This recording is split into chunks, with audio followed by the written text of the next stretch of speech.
એટલે જ પેલા કવિએ રે રે શ્રદ્ધા ગત થઈ પછી કોઈ કાળે ન આવે. એને આવે તો એ બિચારો ડરી ડરીને આવે છે. એટલે પક્ષીઓ પ્રત્યે કેવા કુણા હતા ઋષિઓ. એટલે માએ શું કર્યું કે શરીરે વેલા પહેરી દીધા, પાંદડા અને વેલાનું આખું એ પહેરી દીધું. એટલે એમ લાગે પક્ષીઓને ભ્રમ થાય કે આ એક નાનકડું ઝાડ છે. માનવ છે એવું નહીં, ઝાડ ઉપર પક્ષીઓને વિશ્વાસ, બીજા પ્રાણીઓ પર વિશ્વાસ, પણ પક્ષીઓને માણસ પર વિશ્વાસ નથી, કારણ કે મારી નાખે માણસ. એટલે માં પેલા એવા પાંદડાનું બરાબર કપડા પહેરી દીધા, વેલા જીતી દીધા અને પોતે નાનકડું વૃક્ષ હોય એવો દેખાવ કરી અને પેલા ભોજપત્રનું જે વૃક્ષ હતું ત્યાં ગયા. અવાજ ના થાય, ખડખડ ખડખડ બોલે નહીં, પેલા પક્ષીઓના આનંદમાં વિક્ષેપ પડે નહીં, એવી રીતે આટલું એને ભોજપત્ર તોડ્યું. તોડી એનું સરસ ચોકઠું બનાવ્યું એના માપનું, લઈને ભગવાનને આપ્યું. પેલા વેલા બધા કાઢી મૂકી દીધા. ભગવાનના વિચારો બહુ જોરથી ચાલતા હતા. સરસરાટ લખી રાખ્યું, દેવી બીજું ભોજપત્ર લઈ આવો, જોજો હા પક્ષીઓના આનંદમાં વિક્ષેપ ના પડે. કે ભલે મહારાજ. ફરી વેલા પહેર્યા, ફરી પાછોમાં હસતા હસતા ગયા. પેલું ભોજપત્ર તોડ્યું, એવી જ રીતે ચોકઠું બનાવ્યું, ભગવાનને આપ્યું. લખવા બેઠા, સરસરાટ લખી નાખ્યું કે દેવી ત્રીજું ભોજપત્ર લઈ આવો. ફરી પાછા વેલા પહેર્યા. આવી રીતે 25 ભોજપત્ર મંગાવે છે. માં અનસુયા 25 વખત એવી જ રીતે વેલા પહેરીને જાય છે, પણ મોઢા પર મધુર હાસ્ય. જો આ પતિ પ્રત્યે કેવો ભાવ છે, આનંદ. મારા પતિની સેવા કરવાની એક પણ તક હું શા માટે ગુમાવું? એટલે માં આવી રીતે 25 વખત જાય છે.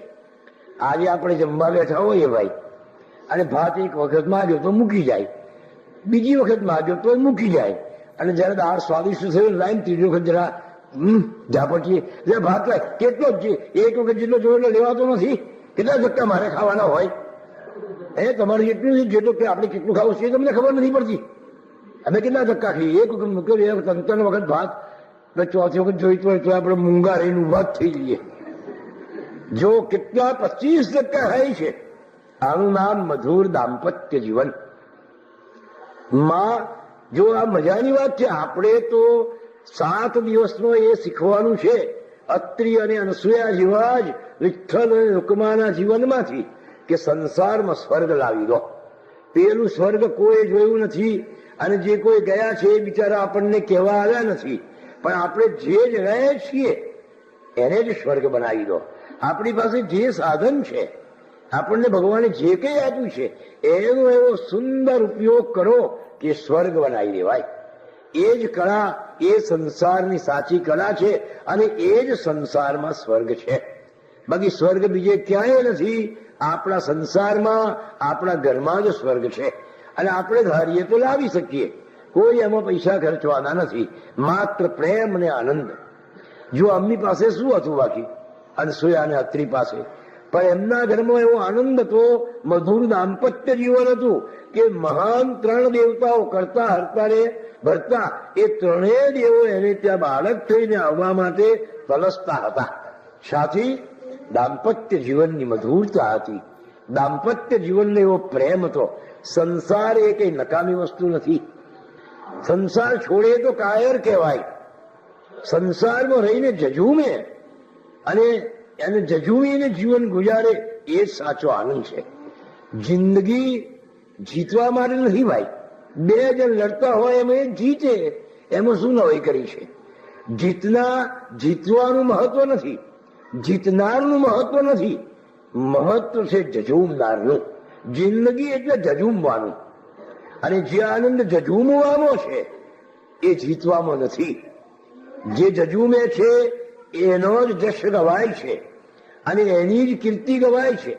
જો મહારાણા પ્રતાપ અને બાદશાહ અકબર બંને વચ્ચે યુદ્ધ થયું, જો સરળ રીતે જોવા જઈએ તો મહારાણા હારી ગયા હતા.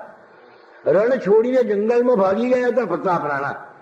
પણ જયારે જશ ગવાય છે ત્યારે વીરતાના જશ પ્રતાપના ગવાય છે. મહારાણા પ્રતાપના ગવાય છે, અકબરના ગવાતા નથી. કેમ? અકબર પાસે તો 10 લાખનું સૈન્ય હતું અને આની પાસે માત્ર 22,000 સુરા હતા. તો 22,000 10 લાખની સામે જજુમ્યા, એ જ એની મહત્તા છે. જિંદગીમાં જીતનારની મહત્તા નથી. સંજોગ વશાત સાધન હોય તો જીતી જાઓ, પણ મહત્તા જજુમનારની છે. જિંદગીમાં જજુમવાનું જ, જે જજુમે છે એને જજુમવામાં જે આનંદ છે ને એ જીતવામાં નથી. મારે જિંદગી એટલે જજુમવાનું, દુઃખની સામે, આફતોની સામે, મુશ્કેલીઓની સામે આવે જ જાય અને બધાની સામે અડગ રહેવાનું, ખડકની માફક, તારે જિંદગી જીવ્યો કહેવાય. જો આ કેવા જજુમી રહ્યા છે, માં રૂકમાંબા કેવા જજુમશે એ આગળ આવશે કે ભાઈ સંસારમાં જજુમવાનું છે. આ રીતે એક દિવસે વૃત્તિ ઋષિનો જન્મદિવસ આવ્યો. જો બહેનોએ બહુ જ આ આનંદની વાત શીખવા જેવી છે. પતિનો જન્મદિવસ યાદ રાખીએ અને તે દિવસે કંસાર બનાવીએ. પેલો જમવા બેસે તો પૂછે કેમ કંસાર કર્યો, આજે તમારો જન્મદિવસ, 56 ના થયા, ભાન નથી એમ? હા તો ભૂલી ગયો, હું તો ભૂલી ગયો, લે ખરી કરી જતો. એને એટલો આનંદ થશે કે જો મારો જન્મદિવસ યાદ રાખીને આજે કંસાર બનાવે છે. આ પ્રેમ છે, આ જ સ્વર્ગ ભાઈ. પતિ પત્ની એકબીજાને હાસ્યથી આનંદથી વાતો કરે, ભાઈઓ એકબીજાની સાથે પ્રેમથી બોલે, વાતો કરે, એ સંગ, એ જ સ્વર્ગ. બીજે ક્યાં સ્વર્ગ છે? માં સુયાને વિચાર આવ્યો કે આજે ખીર બનાવું, મારા ભગવાનનો, મારા પતિનો આજે જન્મદિવસ છે. માં તો એવા આનંદમાં આવી ગયા. ભગવાન અત્રી ગયા નર્મદાને કિનારે આહ્નિક કરવા માટે. આ બાજુએ માં એમને ખીર બનાવવા બેઠા. એટલા આનંદમાં છે ને. જો રસોઈનો સ્વાદ શેમાં છે? રસોઈ કરનારના વિચારોમાં. જો કેટલી સુંદર વાત ગુરુ મહારાજ સમજાવે છે. જ્યારે રસોઈ કરીએ ત્યારે મનમાં સાત્વિક વિચારો લાવીએ, પ્રભુનું ભજન કરતા કરતા દાળ હલાવીએ, હરિનું સ્મરણ કરતા કરતા રોટલી વણીએ તો એ દાળમાં એવો સ્વાદ આવે. એ ખાનારમાં એ ખાય તો સાત્વિક ભોજન છે. જે જમે એનું લોહી સુંદર બને, એની બુદ્ધિ નિર્મળ બને. પછી લોકોની નિંદા કરતા કરતા, ગાળો બોલતા બોલતા, એમ હું મરી જાય તો સારું, એમ નથી આવ્યો, પેલો નથી આવ્યો, એમ કરતા તમે ખાવાનું બનાવો. એ ખાવાનું ખાય તો એની બુદ્ધિ બગડી જાય, ઘરમાં ક્લેશ થાય, સંસારમાં ખારાશ આવી જાય. આપણે તો સંસારને મીઠો બનાવવો છે, મધુરતમ બનાવવો છે. તો એને માટે સાત્વિક વિચારો કરો. નારેશ્વરમાં જયારે દત્ત જયંતિ ઉજવાય ત્યારે એ બધા ધૂન બોલતા બોલતા જ અન્ન દળે, એ ઘઉં દળાય. પછી એ ચાળવાનું પણ એ દત્ત બોલતા બોલતા જ, પાણી પણ દત્તની ધૂન મચાવતા જ, લાડુ વાળે બ્રાહ્મણો એ ધૂન કરતા કરતા જ, રસોયા પણ દત્ત દત્ત કરતા જ હલાવે. અને એ રસોઈની શું મીઠાશ, એવો સાત્વિક આનંદ. તેમ રસોઈમાં સ્વાદ નથી, સ્વાદ છે રસોઈ બનાવનારીના વિચારોમાં. એક રસોઈ બનાવતી વખતે મનમાં એક પણ ખરાબ વિચાર નહીં કરવાનો. સાત્વિક વિચાર શું? આપણા ભગવાનનું સ્મરણ જ કરવાનું. આપણા જે ઈષ્ટદેવ હોય, આપણા જે આરાધ્યદેવ હોય, એની ધૂન બોલતા બોલતા, એનું સ્મરણ કરતા કરતા બસ દાળ હલાવો, શાક મૂકો. અરે મીઠું ભૂલી ગયા હશે ને તો એ પેલાને ખબર નહીં પડે કેવી દાળ ફર્સ્ટ ક્લાસ બની ગઈ દાળ. કારણ કે ભગવાન એવી અંદર સ્વાદ મૂકી દે. સ્વાદ એમાં નથી, સ્વાદ તમારા પ્રેમમાં છે, તમારા ભાવમાં છે. રસોઈમાં સ્વાદ નથી. જો માં અનસૂયા એવા આનંદમાં આવી ગયા ને દિવસ આજે મારે, અને તે એ બે પેલી તુમડીઓ હતી. એક તુમડીમાં સાકરનો ભૂક્કો અને એક તુમડીમાં મીઠાનો ભૂક્કો. માં આનંદમાં આવી ગયા, પેલા ખીરમાં મીઠું નાખી દીધું અને બનાવી દીધી ખીર. ભગવાન નર્મદા કિનારેથી પાછા પધાર્યા એટલે કે આજે ખીર બનાવી તમારા માટે, આજે તમારો જન્મદિવસ. ખૂબ આનંદમાં આવી ગયા, જમવા બેઠા. પણ પીરસનારીને એવો પ્રેમ, રસોઈ બનાવનારની એવી સાત્વિકતા કે પેલા રત્રી મુનિને પેલી ખીર ખાડી લાગી જ ના. હબળાજી ગયા તો બહુ સરસ, બહુ સરસ. આ પછી બહાર ગયા મુખવાસ લઈને. માં જમવા બેઠા અને સાઈડકો મારો બાપ, આ તો ખારું છે. પેલી તુમડીઓ જોઈ તો મીઠું નાખી દીધું મેં, અને આ સાકર તો રવા દીધી.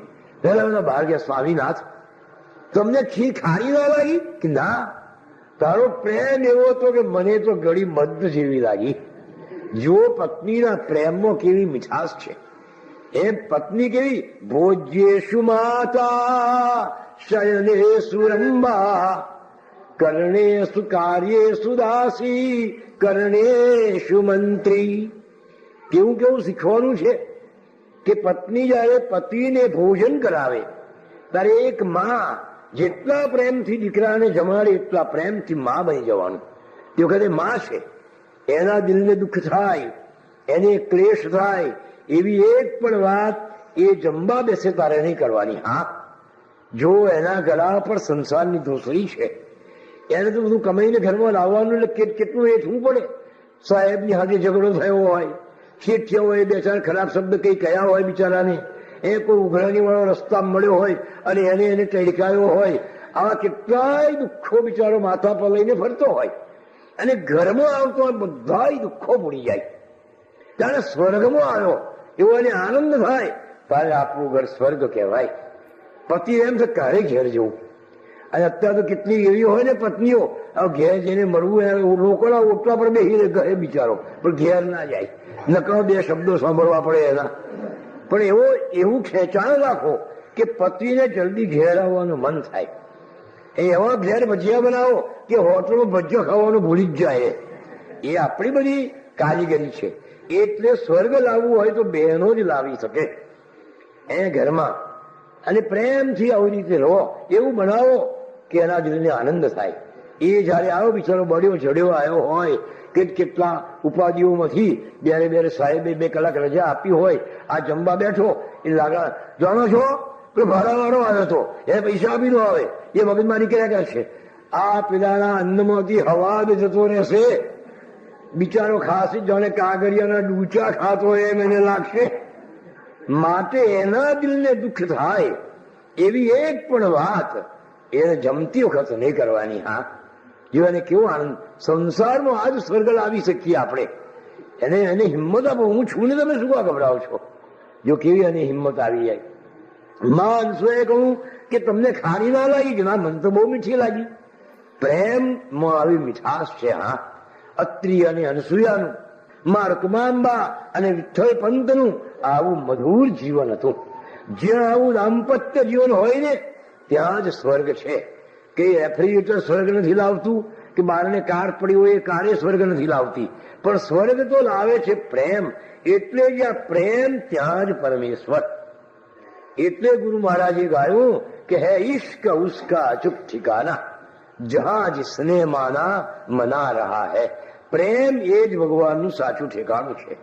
માટે કુટુંબના એક માણસ તરફ પ્રેમ રાખો. જો કેવો આનંદ આવે છે, એ કુટુંબમાં સ્વર્ગ આવી જશે. આવી રીતે સુંદર કમાનું અને ભગવાન વિઠ્ઠલ પંતનું આ મજાનું દાંપત્ય જીવન જઈ રહ્યું છે. એક દિવસ વિઠ્ઠલ ઋષિ, અને ત્યાં શું બનાવ બન્યો? એક બહુ સુંદર દિવસ હતો. એક દિવસ વિઠ્ઠલ ઋષિ થયા ધ્યાનથી મુક્ત, મંદ મંદ હસતા ત્યાં આવ્યા રૂકુમાતુર્ત. પતિની સામે હસતા હસતા જઈએ. ઘરમાં પેસતા જો પત્નીનું મોઢું હસતું હોય ને તો એના ઘરમાં સ્વર્ગ આવી જાય. જેના ઘરમાં પત્નીનું મોઢું ઉદાસ છે, પત્નીનું મોઢું શોક ભર્યું છે, જરાય હાસ્ય નથી, એના ઘરમાં કદી સુખ ના આવે. પણ પત્ની હસું મરક મરક મુખ થતું હોય, છોડે ગમે ત્યાં હોય એને આનંદ થઈ જાય કે ભાઈ આ જ સાચું સ્વર્ગ છે. જો માં કેવા છે? મંદ મંદ હસતા ત્યાં આવ્યા રૂક માતુર્ત. મધુર હાસ્ય હસતા ધીમે ધીમે માં આવ્યા. વિઠ્ઠલજીના તન થકી નિજ તપના ફળરૂપ નીકળી જ્યોતિ દિવ્ય શોભાએની અનુપ. ભગવાન વિઠ્ઠલ મુનિના શરીરમાંથી એક દિવ્ય જ્યોતિ નીકળી કે જેની શોભા અનુપમ હતી. એ દિવ્ય જ્યોતિ નીકળી મારું કુમારા મુખ થકી પ્રવેશી ઉદરમાય. પરબ્રહ્મ સાક્ષાત ગર્ભ રૂપે બંધાય. ભગવાન પરબ્રહ્મ સાક્ષાત એમના ઉદરમાં ગર્ભ રૂપે પ્રવેશ કરી દીધો. વિઠ્ઠલ મુનિના તપનું આ ફળ હતું. એટલે ફળરૂપી આ પ્રવેશ ગર્ભ એ કર્યો અંદર, પરબ્રહ્મ રૂપી ગર્ભ. હવે માં રૂકમિણી ગર્ભિણી થયા, મહિનાઓ વચવા લાગ્યા, 7 માસ થયા, એટલે માં સીમંતીની બન્યા. એમને સીમંતના સંસ્કાર કર્યા. 16 સંસ્કાર કરવાનો એની પાછળનો કેવો સુંદર આશય છે. ગુરુ મહારાજે લખ્યું ને કે એ સંસ્કાર દ્વારા તમે જેવો ધારો એવો તમારું બાળક બનાવી શકો. માને સીમંતના સંસ્કાર થયા, 8 મહિના થયા. માના ઉદરમાં રહેલો દિવ્ય ગર્ભ જે પરબ્રહ્મ છે, વિશ્વ કલ્યાણ કરવા માટે જે આવનાર છે, એનું તેજ માના મુખ ઉપર કેવું દિવ્ય તેજ લસલસે છે. ઘણી વાર મિત્રને પણ એમ થઈ જાય કે કેટલું એના સામું ભળાતું નથી, કેટલું એનું તેજ છે. કારણ કે એના ઉદરમાં બ્રહ્મ ગર્ભ રૂપે બિરાજેલા છે. રાતના કોઈક વખત જાગી જાય છે અને એવી જ્ઞાનની વાતો કરે છે, મારે જ્ઞાન રૂપી અંધકારને દૂર કરવું છે. સંસારના તાપથી સંતપ્ત થયેલા આ સંસારીઓને મારે શાંતિ આપવી છે, મારે વિશ્વનું કલ્યાણ કરવું છે. આવું બોલે વિઠ્ઠલજી ઘણીવાર મુગ્ધ થઈ જાય, પાછા વિચાર કરે કે હા, વિઠોબાએ કહ્યું તું ને પંઢરીનાથે કે તારે ઘેર મારે આવવું છે. આ એ તો નહીં હોય. આવો પાછો વિચાર આવે અને માને આનંદ થાય. માને આનંદ આપવા માટે જો સંસારની કેવી સુંદર વાત કરી છે.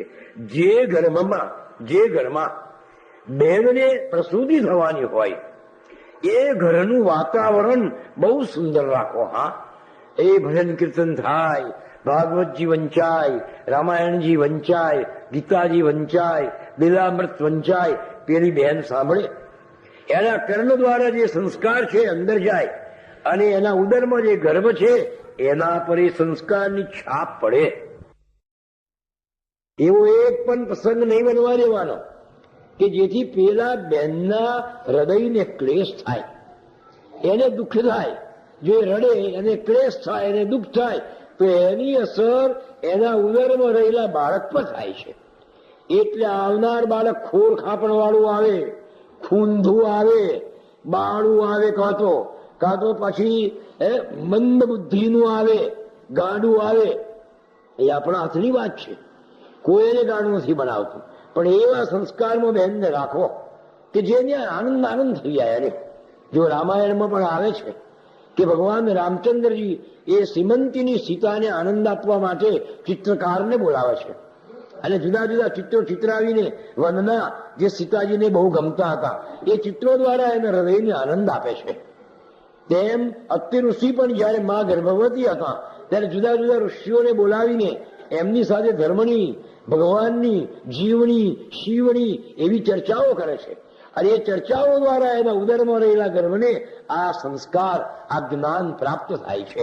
જો આ વિઠોબા, આ વિઠ્ઠલ પંત પણ મા રૂકમાંબાના ઉદરમાં રહેલા ગર્ભને સુંદર સંસ્કાર મળે એટલે નવી નવી સુંદર વાતો, એ અનુભવો પોતાના કહીને માના ઉદરમાં રહેલા પેલા ગર્ભને બહુ સુંદર સંસ્કાર આપે છે. આપણે જેવા હોઈએ ને, જેવા સંસ્કાર આપીએ એવું આપણું બાળક થાય. અને એ સંસ્કાર ક્યાંથી મળે કે ઘરમાં એવા સુંદર પુસ્તકો રાખો. પેલી બેન ભાગવતજી વાંચે, રામાયણજી વાંચે તો રામ જેવો દીકરો આવે, હા, કૃષ્ણ જેવો દીકરો આવે, બહુ તાકાત વાળો હનુમાનજી જેવો આવે. આ બધું પેલી બેન વાંચે તો ને. પણ આપણે તો નકામી ચોપડીઓ રાખીએ. આજકાલ 90% વાંચન ખરાબ છે, એ રાખવું જ નહીં. ગમે તેવું વાંચવાનું બહેનોને અને બાળકોને નહીં આપવાનું. 2 જણની ઉપર વાંચનની બહુ અસર થાય છે, એક બહેનો ઉપર અને એક બાળકો ઉપર. એ એમ જ સમજી ગયા હોય છે કે આ જે છપાયું છે એ બધું સાચું જ છે, પણ ખરેખર 90% ખોટું છે, 10% સાચું છે. એવી નકામી નવલકથાઓ કે એવી નકામી અશ્લીલ કથાઓ એ દીકરીઓ અને છોકરાઓ સાથે વાંચે, એમના મનમાં વિકાર જાગે, એમની વૃત્તિ બગડી જાય, આપણો બાળક અધોગતિને પામી જાય. હા, એટલે ઘરમાં એક પણ એવું પુસ્તક ન વસાવો કે જે બા દીકરો અને દીકરી અથવા તો ભાઈ બહેન સાથે બેસીને વાંચી ન શકે. મર્યાદાનો ભંગ ન થાય. આપણે આ મોટો આ વારસો છે, આપણી મર્યાદા. આ આપણે જાળવવો જોઈએ અને આ પુસ્તકો દ્વારા મળે છે. એવું એક કવિ કહે છે કે a man is known by the books he reads.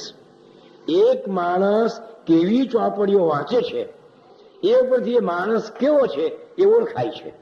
આપણે એક ભાઈને ઘેર ગયા, એ બહાર ગયા છે, એટલે ટેબલ આગળ ખુરશી, આપણે બેઠા ખુરશી ઉપર, ટેબલ પર રામાયણ પડ્યું હોય, ભાગવતજી હોય, ગીતાજી હોય, તો આપણે એને ઓળખતા નથી, છતાંય વગર ઓળખાણે કહી દઈએ કે ના આ કોઈ ધાર્મિક માણસ છે.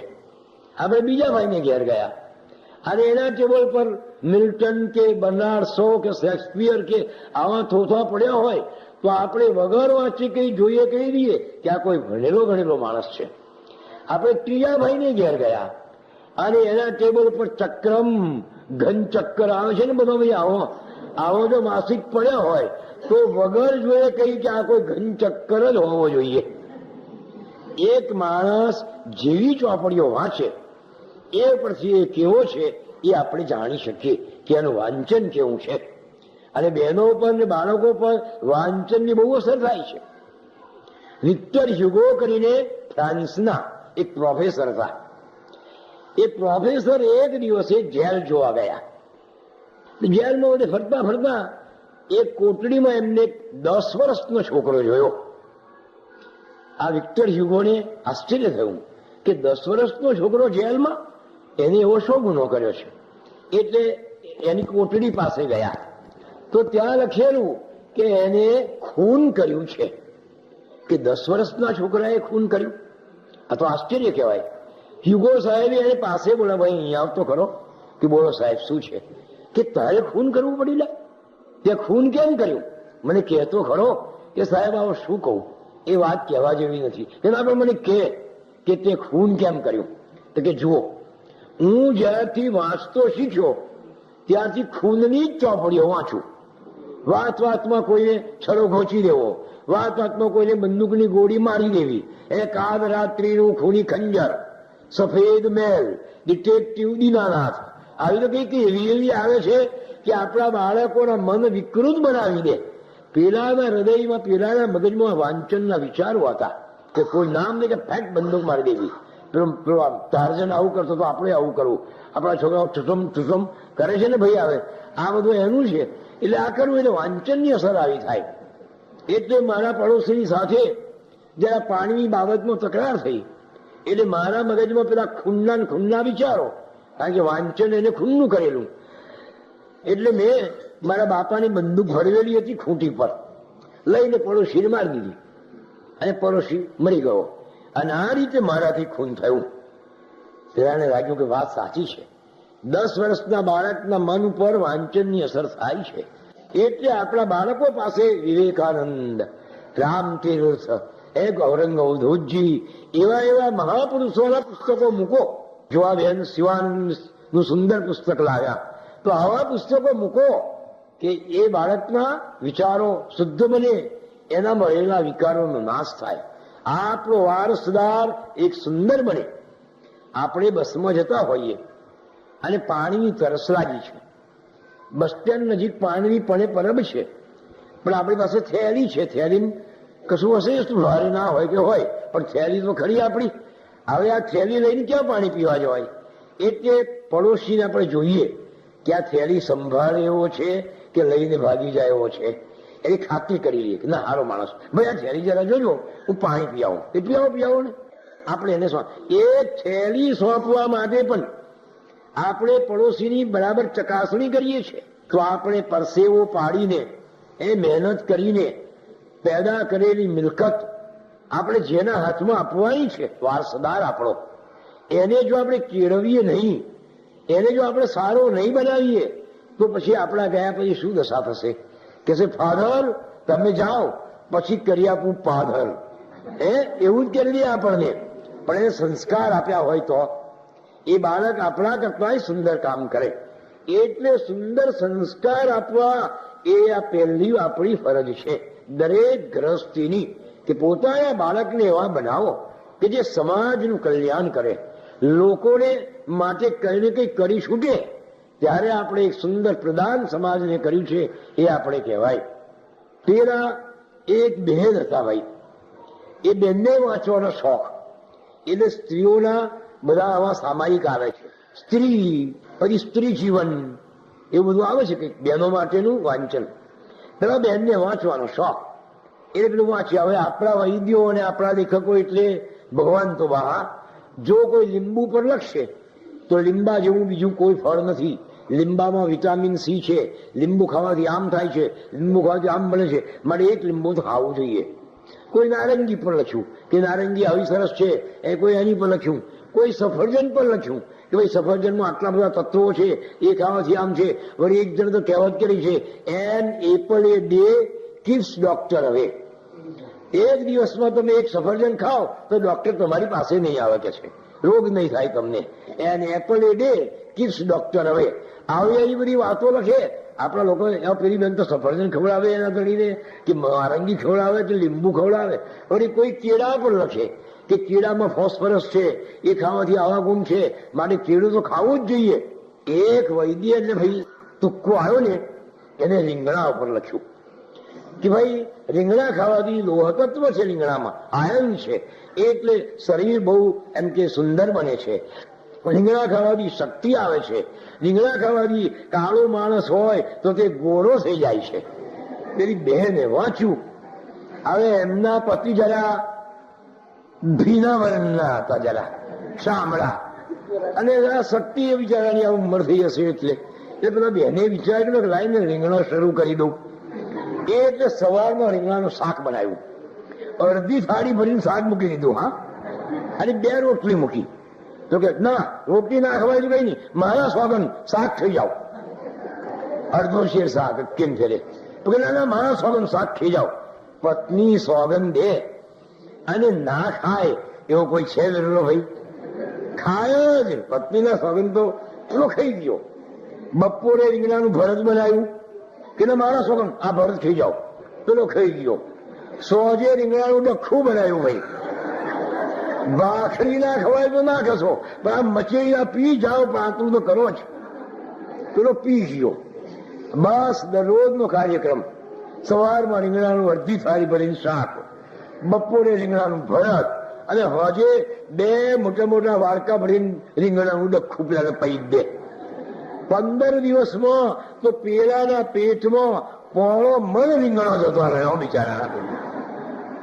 પરિણામ શું આવ્યું કે ખુજલી થવા મળી અને આમ તેમ. પણ પેલો કંટકા રીંગણોની કાર્ય મળશે પકડી સ્તંભ દે, સોગન દે. આ પેલા બેનને જો સાયકિક ઇફેક્ટ, માનસિક અસર કેવી થઈ છે કે ના ના, હા, જાણે કે રીંગણા શરૂ કર્યા પછી કઈક ઉઘડ્યા, થોડા ઉઘડ્યા લાગે છે. અંધારામાં દેખાતા નતા, આવ દેખાય છે. ખરેખર કશું નહીં થયેલું, પણ પેલી બેનના માનસિક અસર આવી થઈ. આ પગે ભારે પડે છે. એ તો સહેજ ચાલતા હતા, પણ આ તો પગે ઊંચકે છે. ખરેખર પેલો દુઃખી થઈ ગયેલો, પણ આ બેનને આ માનસિક અસર થઈ. તો એવો કંટાળી ગયો રીંગણ. દેખો ભગવાન આ કાળે પાર આવશે. અને આ દરરોજ મને સમદાઈ રહીને ખવડાવે છે. એક દાડો પેલા ભાઈ ફરતા ફરતા આ પત્નીના ઓરડામાં ગયા. પેલી બેને તેમ પાન વાળીને પાછું મૂકેલું પેલું અંક, કારણ કે બહુ ને ગમી ગયેલો. એટલે પેલા એના હાથમાં પેલી ચોપડી આવી, એને આમ ઉઘાડ્યું એટલે એ જ લેખ નીકળ્યો. તારું કાળું થાય, મારા દુઃખનું કારણ આ જ છે કે છે. આ વાંચો અસર કેવી થાય છે વાંચનની. પેલો તો ગયો સીધો પેલા તંત્રી પાસે કે ભાઈ તે તો લખ્યું, પણ અમારી શી દશા થશે તમે વિચાર ત્યાં કર્યો? આ હાથ નવરો રહેતો નથી, આખો દાડો ખંજવાળ થાય. કેટલાની દશા બેઠી છે. આ બૈરાને માટે આવું તો લખાતું છે. આ થઈ ગયું, થઈ ગયું, તમે ચિંતા ના કરશો. બીજો અંક કાઢ્યો. બીજા અંકમાં લખ્યું કે ભાઈ રીંગણા ખાવા જોઈએ નહીં. રીંગણામાં બહુ ગરમ છે, રીંગણા ખાવાથી લુખરસ થાય છે, રીંગણા ખાવાથી માણસને આમ થાય છે. આપણા શાસ્ત્રો પણ ચતુર્માસમાં રીંગણા નહીં ખાવાનું આપણને કહે છે. મારે રીંગણા તો ખાવા જ નહીં જોઈએ. પેલી બહેરે વાંચો, ઓ બાપ, મેં શું કરી નાખ્યો? હાય હાય, મેં તો પોણો મને રીંગણો ખવાડી દીધો. બસ હાલ કાલથી બંધ. વાત કરી છે. હા, જો સાયકિક ઇફેક્ટ, માનસિક અસર શું થઈ? પહેલા તો કઈ દેખાતા હતા, પણ આ રીંગણો શરૂ કર્યા પછી તો જાણે બાવળિયાનું ઠૂંઠું થઈ ગયા હોય એવા થઈ ગયા છે. અંધારામાં તો દેખાતા જ નથી, અંદર જ થઈ જાય છે. અહીંયા સફેદ કપડો પહેર્યા હોય તારે કંઈક લાગે કે આ કોઈ આવે છે, અને ચાલે છે તે ખરે અને ઠેઠ પોળના નાખેથી ખબર પડે ખો ખો ખો ખો કરતો આવે, વિડીયો ફીતો હોય એટલે પાછો એમની મેજ એમનો જ ખંખારવા સરેર કરતો આવે, ચલાવી ના એટલે બિચારાને ત્યાં આ રીંગણાની દશા. પેલી બહેને બીજી દિવસે રીંગણા બંધ. આજે પેલો જમવા બેઠો, આજે એના ભાણામાં રીંગણાનું શાક નથી. પેલો સમજી ગયો કે હા 2 દિવસ પછી એને ભાઈબંધની ઘેર જમવા જવાનું છે. જમવા જાવ છું, જાઓ. એની નાની મારા સ્વામી જો રીંગણો ખાધો હતો, હા રીંગણો નહીં ખાવાનું.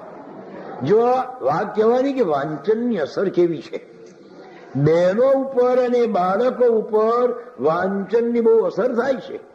એટલે દરેક ઘરના વડીલોની ફરજ છે કે એને એવું ઘરમાં એક પણ ચોપડું ન લાવીએ કે જેથી આપણા બાળકો, આપણી દીકરીઓ, એ બહેનોનું મન વિકૃત બને. આપણી ફરજ છે. આ રીતે સંસ્કાર આપીએ. જો મા રૂકમાંબાને આ વિઠોબા એના ઉદરમાં દિવ્ય ગર્ભ છે, એવા સુંદર સંસ્કાર આપી રહ્યા છે.